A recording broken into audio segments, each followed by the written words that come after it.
নমস্কাৰ আজিৰ ভিডিঅ'টো ডেডিকেট কৰিছো আমাৰ সকলো মহিলালৈ কিয়নো আজিৰ টপিকটো হৈছে মেনচুৰেল হাইজিন অৰ্থাৎ সাধাৰণ ভাষাত ক'বলৈ গ'লে মাহেকীয়া হোৱাৰ সময়ত যিখিনি চাফা চিকুণতা আমি মানি চলিব লাগে সেই বিষয়ে আজি কথা পাতিম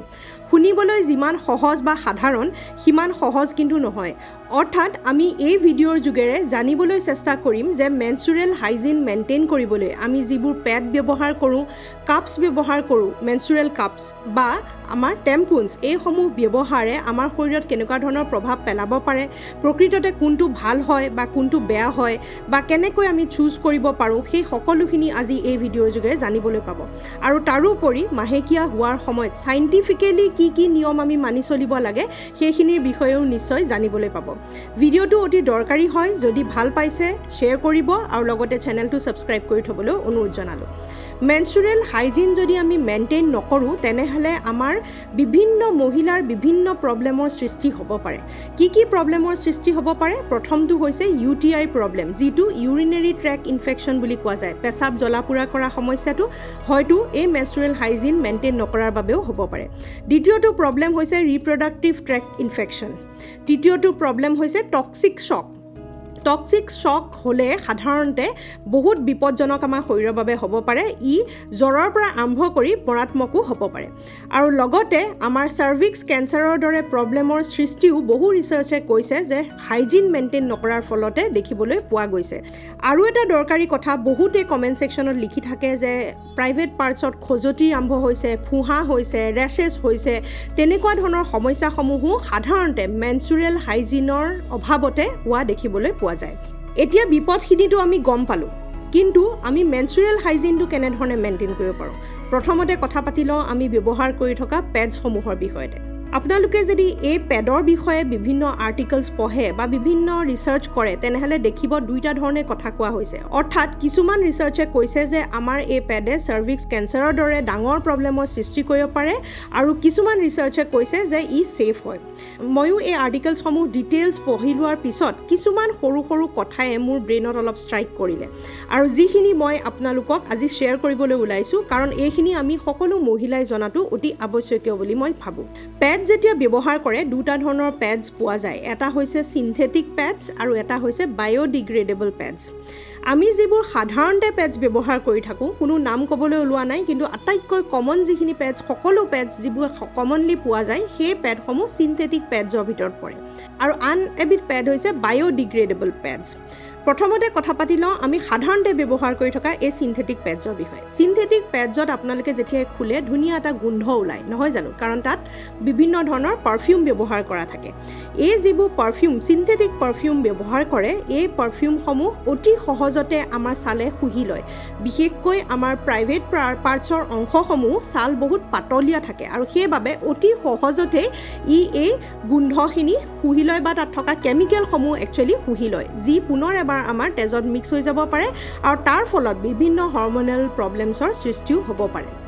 আন এটা দৰকাৰী কথা ক'বলৈ ওলাইছোঁ যে এই পেডসমূহ আপোনালোকে দেখে একদম চাফা বগা হৈ থাকে ইয়াত যিবোৰ কপাহ বা ফাইবাৰ ব্যৱহাৰ কৰা যায় সাধাৰণতে ইমান চাফা বা বগাটো হ'ব নোৱাৰে নহয় জানো ইমান চাফা বগা কেনেধৰণে হয় ই কিয় হয় কাৰণ ইয়াক বহুত প্ৰচেছৰ থ্ৰুদি পাছ কৰে বিভিন্ন ধৰণৰ কেমিকেলছ ইউজ কৰে যাতে ই সম্পূৰ্ণ বগা হয় আৰু লগতে ইয়াৰ এবজৰ্বিং পাৱাৰটো বাঢ়ি যায়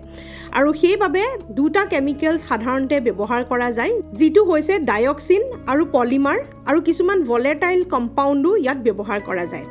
এই গোটেইকেইটা বস্তুৱে আমাৰ শৰীৰৰ বাবে অপকাৰী হয় বিশেষকৈ ডাইঅক্সিন কাৰ্চিনোজেনিক বুলিও কোৱা হৈছে অৰ্থাৎ ই কেঞ্চাৰৰ প্ৰব্লেম সৃষ্টি কৰিব পাৰে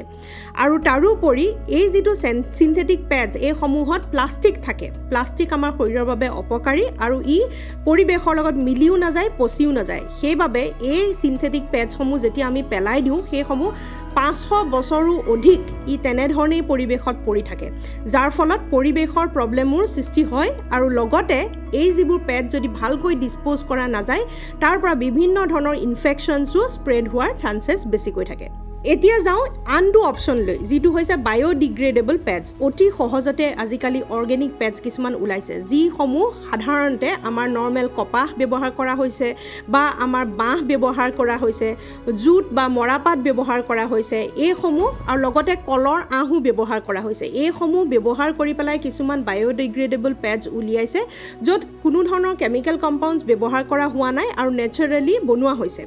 ইয়াৰ এফেক্টছসমূহ আমাৰ নিশ্চয় শৰীৰত নপৰে আৰু সেইবাবে বায়'ডিগ্ৰেডেবল পেডছটো চিন্থেটিক পেডছতকৈ ভাল হয়। অৱশ্যে ইয়াৰ এটাই প্ৰব্লেম যে ই অলপ কষ্টলিও হয়, কাৰণ ইয়াক বনাবলৈও অলপ কঠিন হয়। এতিয়া আমি পেডৰ অপশ্যন কেইটাটো গম পালোঁ। পেডৰ উপৰিও আন কি অপশ্যনছ আমাৰ ওচৰত আছে। আন এটা অপশ্যন হৈছে আমাৰ কাপোৰ। আজিকালি দোকানতো আনকি সেই কাপোৰ কিনিবলৈ পোৱা যায়, যি অতি সহজতে শুহি লয় বা পেণ্টিত লগাব পৰা তেনেকুৱা কাপোৰ ৰেডিমেড বনোৱা যায়। আৰু আমাৰ আগৰ পুৰণা নিয়ম মতে ঘৰুৱাভাৱেও আমি কাপোৰ ব্যৱহাৰ কৰিছিলোঁ। কিন্তু এই কাপোৰতো এটা সমস্যা আছে, সেইটো হৈছে হাইজিন ফেক্টৰটো, যিটো অতি প্ৰয়োজনীয় আৰু ভালকৈ চাফা কৰাটো অতি দৰকাৰী। ঘৰত যদি আপোনালোকে কটন কাপোৰো ব্যৱহাৰ কৰিছে, তাক ভালকৈ ধুই ৰ'দত শুকুৱাইহে ব্যৱহাৰ কৰিব লাগে। আৰু যদি চাবোন চাৰ্ফ ইত্যাদি ব্যৱহাৰ কৰিছে, এইটো মন কৰিব লাগে যে তাৰ পৰা চাবোন চাৰ্ফ একেবাৰে আঁতৰি যায়, নহ'লে পুনৰ এবাৰ এইসমূহে আমাৰ ৰেচেছৰ সৃষ্টি কৰিব পাৰে। এই গোটেইকেইটা অপশ্যনৰ ভিতৰত মই ভাবোঁ মেনচুৰেল কাপটোৱে আটাইতকৈ বেষ্ট অপশ্যন হয়। কিয় ভাবোঁ সেইটো মই আপোনালোকক এতিয়া কৈ গৈছোঁ। পেডত আমাৰ মাহে মাহে খৰচ হয়, কিন্তু মেনচুৰেল কাপত আমাৰ এবাৰ খৰচ কৰিলে হয়। সাধাৰণতে মেনচুৰেল কাপ এটাৰ দাম 500 টকাৰ ভিতৰতে হয়। আৰু আটাইতকৈ ভাল কথা যে এই মেনচুৰেল কাপটো আপোনালোকে 10 বছৰলৈকে ব্যৱহাৰ কৰিব পাৰে। আৰু কিন্তু পেডৰ ক্ষেত্ৰতো আপোনালোকে জানেই মাহে মাহে তাৰ খৰচ বাঢ়ি গৈ থাকে। আন এটা লাভ হৈছে যে পৰিৱেশৰ বাবে ই কোনো ধৰণৰতো অপকাৰী নহয়েই, আৰু তাৰোপৰি আমাৰ শৰীৰৰ বাবেও ই অপকাৰী নহয়, কিয়নো আমাৰ পেডত যিখিনি চিন্থেটিক বস্তু ব্যৱহাৰ কৰা যায়, প্লাষ্টিক লগতে কেমিকেলছ, সেইসমূহ কোনো পধ্যে আমাৰ এই কাপোৰৰ দ্বাৰা ব্যৱহাৰ নহয়। কাৰণ ই কোনো ধৰণে আমাৰ তেজটো শুহি নলয়, ই জাষ্ট কালেক্টহে কৰে, আৰু কালেক্ট কৰি পেলাই এইখিনি আমি পেলাই দিব লাগে। এতিয়া আৰু সহজভাৱে বুজিবলৈ মই আপোনালোকক কাপ এটা দেখুৱাই দিছোঁ, মেনচুৰেল কাপ, যিটো মই ৰেগুলাৰলি ব্যৱহাৰ কৰি আছিলোঁ। সেইটো হৈছে এভাৰটিনৰ মেনচুৰেল কাপ, আৰু এইটো মই নতুন পেকেট আপোনালোকক দেখুৱাবলৈ লৈ আনিছোঁ। এই এভাৰটিনৰ মেনচুৰেল কাপটো মই ব্যৱহাৰ কৰি ভাল এইটো কাৰণে পাইছোঁ, কাৰণ ইয়াৰ যিটো মেটেৰিয়েল ব্যৱহাৰ কৰা যায়, মই আপোনালোকক কাপটো দেখুৱাই দিছোঁ। এইটো হৈছে তাৰ কাপটো। এই কাপটোত যিটো মেটেৰিয়েল ব্যৱহাৰ কৰা হৈছে, এইটো মেডিকেল গ্ৰেডেড সিলিকন হয়, যিটো একচুৱেলি কোনো ধৰণৰ আমাৰ শৰীৰত অপকাৰ নকৰে আৰু 100% ছেফ হয়। দ্বিতীয়তে এই কাপটোৰ লাভ কি জানেনে? এই যিটো ষ্টক দেখিছে, এই তলত যিডাল লাঠি ওলমি আছে, ইয়াক ধৰি পেলাই আমি উলিয়াবলৈ সহজ হয়, কাৰণ এইডাল যথেষ্ট দীঘল হয় আৰু ঘাট হৈ আছে, যাৰ বাবে ইয়াক ধৰিবলৈ তেনেই সহজ হৈ পৰে। আৰু পেডৰ জেগাত যদি আপোনালোকে মেনচুৰেল কাপ ব্যৱহাৰ কৰে, তেনেহ'লে অতি সহজতে কামখিনি কৰিব পৰা যায়। বিশেষকৈ আমাৰ কি হয়, পেড ব্যৱহাৰ কৰি থাকিলে আমি খোজকাঢ়িবলৈ দিগদাৰ হয়, আৰু লগালগ সোনকালে চেঞ্জ কৰিবলগীয়া হৈ পৰে, আৰু লগতে এক্সাৰচাইজ যদি কৰোঁ, ঘৰৰ কামো কৰি থাকোঁতে বহুত অসুবিধাৰ ফিল কৰোঁ। কিন্তু এই মেনচুৰেল কাপটো ব্যৱহাৰ কৰিলে একেবাৰে একো ফিলিং নাহে, আপোনালোকে লগাই আছে বুলি পাহৰিয়ে যোৱা যায়। সকলো ধৰণৰ এক্সাৰচাইজো কৰিব পাৰি, খোজো কাঢ়িব পাৰি, কোনো ধৰণৰ প্ৰব্লেমো নহয় আৰু অসুবিধাও ফিল নহয়। আৰু কিমান সময় ই ছাপৰ্ট দিয়ে সেইটো হৈছে আপোনাৰ ফ্ল'ৰ ওপৰত নিৰ্ভৰ কৰে, কিন্তু সাধাৰণতে 10 ঘণ্টাৰ পৰা 12 ঘণ্টালৈকে ই ছাপৰ্ট দিয়াৰ ক্ষমতা আছে। ই সম্পূৰ্ণ লিক প্ৰুফো হয়, কোনো ধৰণে কেতিয়াও লিক নকৰে, আৰু ইয়াত দুটা ধৰণৰ ছাইজো পোৱা যায়। এতিয়া ছাইজৰ ক্ষেত্ৰত স্মল বা লাৰ্জ দুটা ধৰণৰ ছাইজ আপোনালোকে পাব। যিটো স্মল ছাইজ হয় সেইটো 23 ml হয়, এইটো এটা স্মল ছাইজ কাপ হয়। আপোনালোকে ছাইজটো এপ্ৰক্সিমেশ্যন পাবৰ কাৰণে মই দেখুৱাই দিছোঁ। এইটো এটা স্মল ছাইজ, সেইটো হৈছে 23 ml। আৰু আন এটা ছাইজ পায় যিটো লাৰ্জ হয়, সেইটো হৈছে 30 ml। আপোনালোকৰ ফ্ল' অনুসৰি আপোনালোকে ছাইজটো নিৰ্ধাৰিত কৰিব পাৰে, স্মল কিনে নে লাৰ্জ কিনে। ইয়াক কেনেধৰণে ব্যৱহাৰ কৰিব লাগে ডিটেইলছত আপোনালোকে বহুত ভিডিঅ' পাব, যদিও ইয়াক যেতিয়া ব্যৱহাৰ কৰিব বা ভৰাব, তেতিয়া 3টা ধৰণৰ ফ'ল্ডত ইয়াক ব্যৱহাৰ কৰিব পাৰে, যিটো অতি দৰকাৰী। মই আপোনালোকক দেখুৱাই দিছোঁ। প্ৰথমটো হৈছে চি ফ'ল্ড বা ইউ ফ'ল্ড বুলি কয়, যিটো এনেধৰণে প্ৰেছ কৰি পেলাই ইয়াক মুকুটাই পেলাই এনেধৰণে ভৰাব পাৰি। আন এটা ফ'ল্ড হৈছে 7 ফ'ল্ড বুলি কয়, যিটোক এনেধৰণে মুকুটাই পেলাই 7 যিটো যেনেকৈ লিখে 7 তেনেধৰণে ফ'ল্ড কৰিব পাৰি। আৰু আটাইতকৈ সুবিধাজনক আৰু প্ৰথম যদি ব্যৱহাৰ কৰিছে সেই ফ'ল্ডটো মই আপোনালোকক দেখুৱাই দিছোঁ, যিটো সাধাৰণতে মোৰ বাবে সুবিধা হয়। সেইটো হৈছে এটা আঙুলি লৈ আপোনালোকে এনেকৈ ভালকৈ ভিতৰলৈ ভৰাই দিব যিমান পাৰে, আৰু ভৰাই পেলাই ইয়াক চেপেটা কৰি এনেধৰণে ধৰি দিব। এই পজিশ্যনটোত তেনেই সহজ হৈ পৰে ইয়াক ভৰাবলৈ। এইটো যিটো এভাৰটিনৰ কাপ হয় ইয়াৰ লগত আপোনালোকে এখন ইউজাৰ মেনুৱেলো পাব ইয়াত ডিটেইলছত লিখা আছে কেনেধৰণে ইউজ কৰিব লাগে মন কৰিব যে যেতিয়াই কাপ ব্যৱহাৰ কৰে হাইজিন ফেক্টৰটো মেটাৰ কৰে হাতটো প্ৰথমতে ভালদৰে চাফা কৰি ধুইহে এই কাম কৰিব লাগে আৰু তাৰপিছত যেতিয়া উলিয়াবৰ সময়তো পুনৰ এবাৰ হাত ধুইহে হাতখন ব্যৱহাৰ কৰিব লাগে নহ'লে হাতত লাগি থকা ইনফেকশ্যনছে কিন্তু নিশ্চয় অপকাৰ কৰিব পাৰে আৰু তাৰোপৰি ইয়াক যেতিয়া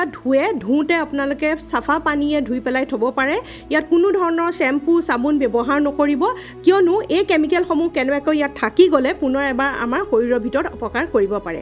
এনেকুৱা ধৰণৰ এটা পাউচো ইয়াৰ লগত আহে যেতিয়া ব্যৱহাৰ নহয় ইয়াক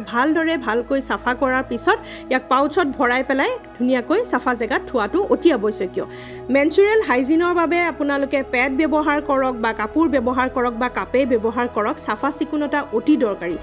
এই চাফা চিকুণতাৰ বাবে কেইটামান নিয়ম মানিব লাগে নিয়মকেইটা মই এটাকৈ কৈ যাম প্ৰথমটো হৈছে যে যদি পেড কেনেবাকৈ ব্যৱহাৰ কৰিছে তেনেহ'লে 3-4 ঘণ্টাতকৈ বেছি ব্যৱহাৰ কৰিব নালাগে তাক চেঞ্জ কৰাটো অতি আৱশ্যকীয় দ্বিতীয়টো কথা হৈছে যে পানী সৰহকৈ খাব লাগে মাহেকীয়া হোৱা কেইদিনত কিয়নো হাইড্ৰেট থাকিলেহে আপোনালোকৰ UTI হোৱাৰ চান্সেছ কমি থাকিব তৃতীয়টো কথা হৈছে যে আমাৰ আণ্ডাৰ গাৰ্মেণ্টছসমূহ সদায় শুকান আৰু চাফাকৈ ব্যৱহাৰ কৰিব লাগে তিতি থাকিলে তাত ফাংগাল ইনফেকশ্যনছ বা ভাইৰেল ইনফেকশ্যন হোৱা চান্সেছ বেছিকৈ থাকে পেডৰ ক্ষেত্ৰত সদায় অৰ্গেনিক পেডছ ব্যৱহাৰ কৰিব লাগে বা তাতকৈও ভাল অপশ্যনটো হৈছে মই কাপক সদায় প্ৰিফাৰ কৰোঁ গোন্ধ থকা পেড কেতিয়াও ব্যৱহাৰ কৰিব নালাগে মাহেকীয়া হোৱা কেইদিনত যিমান পাৰে পাব্লিক টয়লেট এভইড কৰিবলৈ চেষ্টা কৰিব লাগে কিয়নো পাব্লিক টয়লেটত বিভিন্ন ধৰণৰ ইনফেকশ্যনছ থাকিব পাৰে আৰু সেই কেইদিনত সেই ইনফেকশ্যন অতি সহজতে পেডত লাগি পেলাই পুনৰ আপোনালোকলৈও আহিব পাৰে খজুৱতি ৰেচেছ ফুহা এইসমূহৰ পৰা বাচি থাকিবৰ বাবে এই মেনচুৰেল হাইজিন অতি আৱশ্যকীয় হয় আৰু এইখিনি সকলো মহিলাই জনাটো দৰকাৰী এই সাইন্টিফিক নিয়মসমূহ আমি মানি চলিলে আমি বহু মহিলাৰ বেমাৰসমূহৰ পৰা বাচি থাকিব পাৰোঁ হৰমনেল প্ৰব্লেমছৰ পৰা আৰম্ভ কৰি ৰিপ্ৰডাক্টিভ প্ৰব্লেম অৰ্থাৎ কনচিভ কৰিবৰ কাৰণেও কিছুমান মহিলাৰ প্ৰব্লেম হ'ব পাৰে যদি এই কেমিকেলছসমূহে দীঘলীয়াভাৱে অপকাৰ কৰি থাকে আৰু তাৰোপৰি অকল ৰিপ্ৰডাক্টিভ ছিষ্টেমতে নহয় ই হৰমনেল চেঞ্জেছ কৰাৰ ফলতো বহু গাভৰু ছোৱালীৰ ক্ষেত্ৰতো ই বিভিন্ন ধৰণৰ প্ৰব্লেমৰ সৃষ্টি কৰিব পাৰে সেইবাবে মেনচুৰেল হাইজিনৰ ওপৰত বিশেষ গুৰুত্ব দিয়াটো দৰকাৰী আৰু এই ভিডিঅ'টো আমাৰ সকলোৰে বাবে প্ৰয়োজনীয় কোনোবা পুৰুষে যদি এই ভিডিঅ'টো চাই আছে আপোনালোকৰ বাবেও প্ৰয়োজনীয় কিয় জানেনে আপোনালোকৰ হয়তো মা ভণ্টি কাবাৰ ফেমিলি কাবাৰটো নহয় কাবাৰ ই নিশ্চয় সহায় কৰিব ভিডিঅ'টো শ্বেয়াৰ কৰিব যাতে সকলোৱে পায় আৰু সকলোৱে এই মেনচুৰেল হাইজিনৰ বিষয়ে জ্ঞাত হয় আৰু মই ব্যৱহাৰ কৰি থকা এই এভাৰটিনৰ মেনচুৰেল কাপটো যদি আপোনালোকে কিনিব বিচাৰিছে তেনেহ'লে তলত মই লিংকটো দি দিম যাতে সহজতে আপোনালোকে কিনিব পাৰে নতুন এটা ভিডিঅ'ৰ যোগে লগ পোৱাৰ প্ৰতিশ্ৰুতিৰে আজিলৈ সামৰো নমস্কাৰ